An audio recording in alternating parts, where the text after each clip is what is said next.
Les suites de l'attentat de la gare Saint-Charles à Marseille où dimanche, un terroriste islamiste a assassiné 2 jeunes filles dont l'une était originaire du Rhône.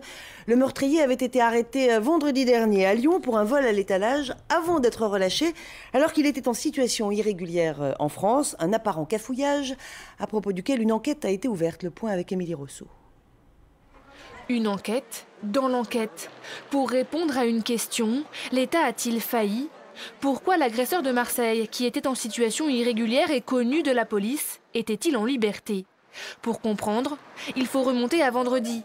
Vers 19 h, au centre commercial de la Part-Dieu, à Lyon, le suspect est interpellé pour vol à l'étalage. Il est ensuite placé en garde à vue et présente un passeport tunisien.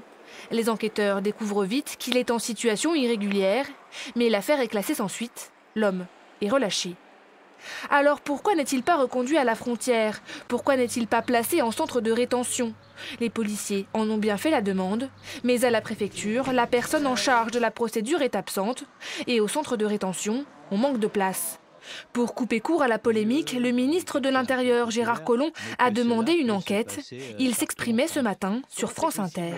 Comment a-t-il été possible que cette personne ne soit pas placée en centre de rétention? Ça, c'est la première question.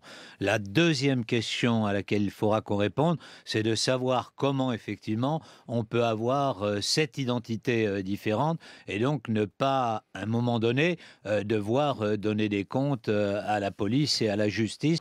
La préfecture du Rhône s'est exprimée dans un communiqué. Elle précise que ces décisions sont prises en fonction de plusieurs critères, comme la situation juridique de l'intéressé, la disponibilité du centre de rétention et la possibilité de vol pour assurer les reconduites.